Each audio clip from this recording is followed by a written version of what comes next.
আসসালামু আলাইকুম ও রহমতুল্লাহি ওয়া বারাকাতুহু। বিসমিল্লাহির রহমানির রহিম। শুরু হচ্ছে জানবাজ মামলুক অধ্যায়ের মিশরের সিংহ পর্বের তৃতীয় অংশ। বাইবার্স সিরিয়া ফিলিস্তিনে ছিলেন অনেক বছর।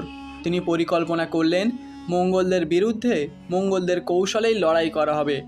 তাদের টেনে আনা হবে সিরিয়ার মরুভূমির ভিতর দিয়ে ফিলিস্তিনে।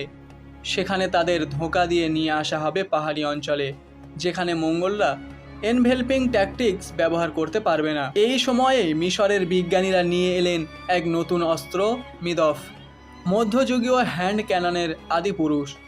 এটা দিয়ে ভলি ফায়ার করে আগুন ধরিয়ে দেওয়া যায়, বিকট শব্দও সৃষ্টি করা যায়। মিথফা ব্যবহারের দায়িত্ব দেওয়া হলো একটা ইউনিটকে। ঠিক করা হলো সিনাই উপদ্বীপ দিয়ে ফিলিস্তিনে ঢুকে কিতবুকার বাহিনীকে ফিলিস্তিনের পাহাড়ি অঞ্চল নাজারেথে নিয়ে আসা হবে।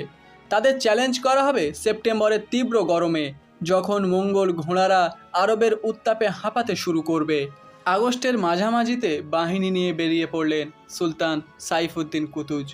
এই যুদ্ধ ইসলামের ইতিহাসে বদরের যুদ্ধের মতোই গুরুত্বপূর্ণ। হয় তারা জিতবেন, নয় ইসলাম নিশ্চিহ্ন হয়ে যাবে পৃথিবীর বুক থেকে। কিতবুকার বাহিনীকে দূর থেকে আতশ কাঁচ ফেলে দেখতে পেয়েছে গোয়েন্দারা, আর মঙ্গলরা তাদের দেখতে পেয়েছে খালি চোখেই। মঙ্গলরা খালি চোখে প্রায় 10 কিলোমিটার পর্যন্ত দেখতে পায়। মঙ্গলদের দেখা গেছে শুনে বাইবার্স তার বাহিনীর দিকে ফিরে হুঙ্কার দিয়ে উঠলেন, আগাও। মঙ্গলদের মুখোমুখি হওয়া মাত্রই প্রবল এক ক্যাভালারি চার্জ করে বসলো বাইবার্সের বাহিনী। মঙ্গলদের ছোঁড়া তীরে কিছু মামলুক সওয়ার শহীদ হয়ে গেলেন। দ্রুত কাউন্টার অ্যাটাকে গেল মঙ্গল বাহিনী। বাইবার্স ঘোড়া ঘুরিয়ে পিছু হটে গেলেন। আরবি ঘোড়ার সাথে দৌড়ে পারা মঙ্গল ঘোড়ার কাজ নয়। কিতবুকা বাইবার্সকে ধরতে পারলেন না। একটু পর বাইবার্স আবার এক ক্যাভালারি চার্জ করলেন।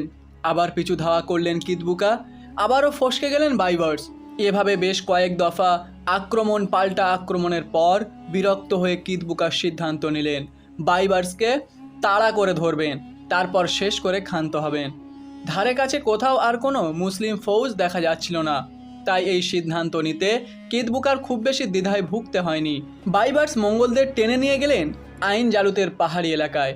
বেশ উঁচুতে পৌঁছানোর পর হঠাৎ ঘোড়ার লাগাম ঘুরিয়ে কিতবুকার মুখোমুখি হলেন তিনি। কিতবুকা বিকট গর্জন করে মামলুকদের দিকে এগোতে লাগলেন, কিন্তু তার হিসাবে একটা ভুল হয়ে গেল। পেছন থেকে তাকে ঘিরে ফেলেছিলেন সুলতান কুতুজ। বাইবার্সের বাহিনী আসলে মামলুকদের মূল বাহিনীর একটা অংশ মাত্র। মূল বাহিনী আছে সুলতান কুতুজের কাছে। কিতবুকা বুঝে গেলেন তাকে ফাঁদে ফেলা হয়েছে। তার সঙ্গী জেনারেলরা জিজ্ঞেস করলেন কি করা যায়। কিতবুকা বললেন, আর পিছু হটার উপায় নেই। শেষ নিঃশ্বাস পর্যন্ত লড়াই করে মরতে চাই। খান দীর্ঘজীবী হন। বীর বিক্রমে মঙ্গলরা ঝাঁপিয়ে পড়ল মামলুকদের ওপর, কিন্তু 3 দিক থেকে ঘেরাও হয়ে যাওয়ায় তারা ট্যাকটিক্যাল দিক থেকে কোনো সুবিধাই পাচ্ছিল না। কোনো ক্লাসিক্যাল মঙ্গল ট্যাকটিক্স এই ধরনের ন্যারো টেরেনে কাজ করে না।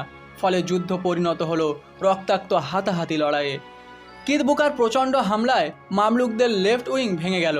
প্রচুর মামলুক ফারিস শহীদ হয়ে গেল। এক পর্যায়ে মনে হতে লাগলো লেফট উইং গুঁড়িয়ে দিয়ে কিতবুকা বেরিয়ে যাবে।